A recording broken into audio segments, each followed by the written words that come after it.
So we are back taking a look at RB6, and in this video we're taking a look at attacking. So with attackers, the very first action that you're going to perform on every map is a drone search. So you've got 45 seconds before the round starts to go out and search and find where the objective is.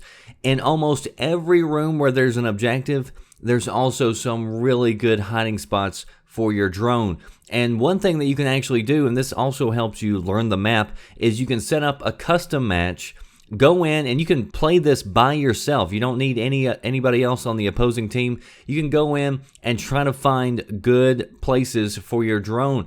So you want to be hidden from the defenders, but you also want to get a good view of the defenders, but somewhere where you don't get shot. And so this little spot that I'm showing you right now on this one room in house, this was shown to me by Farva, so shout out to him. But you're going to find areas like this all over the place. And most defenders, if they're spotted, they're going to be looking around on the ground to try to find a drone or at eye level. Most of them aren't going to be looking up. So this is a great hiding spot if you can get up here before the match starts, or even during the match, because I mean you can still take control of your drone and use it during the match. And I mean, even if your drone does get shot in the beginning, you still have a backup drone that you can use. And a lot of people just don't know this, or they just don't take advantage of it. But sometimes this can absolutely be the win button pretty much, because you'll see in this situation, I rolled out there, spotted the guy, and I was able to just start shooting where the marker was without me actually visibly seeing him. So definitely take advantage of those extra drones. Another thing that you need to be aware of is where all the defender cameras are on the map. And you're going to just learn this over time, or like I said, you can go into a custom match and find where they all are set up. But if you know where they are, as soon as you start the round, start shooting the cameras out. You want to blind the enemy, whether you're on the attacking team or the defending team. If you're on defenders, you want to take out all those drones. If you're on the attacking team, you want to take out all the cameras placed around the map. But take it slow and also have a plan. And so in this scene that you're watching, Zach and I have decided that we're going to blow both of these windows at the same time. And so, you know, destroying a lot of windows at the same time, that confuses the enemy because they don't really know which window to watch.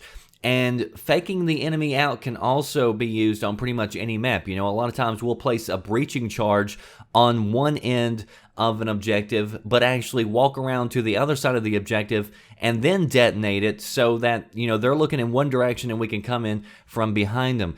But in this scene that you're watching, they're likely thinking that we're probably on ropes right outside those windows because we just blew them. But instead, we actually, you know, took a hike up to the next building so we could get a position and actually snipe them away from the target. So they're probably not looking to, you know, see somebody else out on that part of the map. They're probably thinking that they're really close by. And so I personally love the scopes that give you the 2.5 magnification because it makes this process so much easier, and sniping from a distance gives you a huge advantage. But take your time, because the longer the round goes by, the more likely it is that defenders are going to get anxious and make a dumb move. And I've seen it happen just too many times. Also, breaching charges are great because not only can, you know, you bust through a wall or a door or a window quickly, but almost all ceilings are destructible. And you may not can jump down through the ceiling, but you can lay breaching charges on the ground above the objective, and this, if you blow it, it just gives you more angles that you can shoot down on your enemies. And at the same time, it's freaking out the defenders because they don't know where to watch. You know, do you watch the wall? Do you watch the window? Do you watch now the ceiling? So there's just so many ways that you can come in and attack, and it just gives you a greater advantage. Even if nobody's even up there looking through the ceiling, it'll still freak out the defenders. And so I like to bust out several areas on the ceiling just to expand my possibilities. I don't want to just make one little hole because, you know, they may be looking at that one little hole if I try to peek over through it. So I make usually several explosions, and then I'll go and try to peek around through different barriers. And then finally, when playing the objective, play the objective smart. If you've cleared out a room that's got a hostage in it, have somebody go in and try to grab the hostage and then watch their back. And in hostage scenarios, a lot of times defenders, they'll be roaming around the map. They won't stay in the same room with the hostage, so you can actually make a really quick getaway because you can get the hostage pretty quickly and get in and get out. And by the time they realize the hostage is gone, it's just too late. And so you can sit back, if you're watching your teammates back, you can sit back and wait for, the enemy to walk by you and then get an easy kill. And then if you're planting the bomb, be sure to pick a spot that you can easily defend the bomb while leaving as little of yourself open to exposure as possible.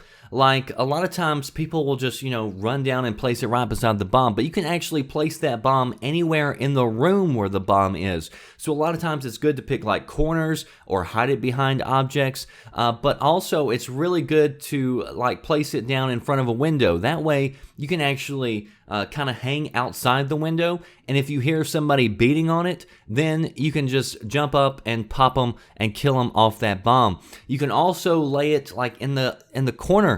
So a lot of times we'll place it near a doorway or an exit point, so that way we can go ahead and have positions set up so that we can just snipe it basically from a distance. So don't just, run in and plant it as soon as you get a chance. Go ahead, take your time, and be methodical with the approach. So if you'd like to see another Rainbow Six tips video, I was going to do one where I go through all the operators and show you tips and tricks for using each one. That would be if you're interested, because I only do these types of videos if I think you all want more. And so the only way that I know if you want more or not is if you're commenting and rating the videos. So if you want to see more Rainbow videos, then let me know. The more excited people are for the series, the more encouraged I am to get those things out faster. But if you missed part 1, which goes over defense, links will be down in the description box. That is for me, the Red Dragon. I'll see you next time. Thanks for watching.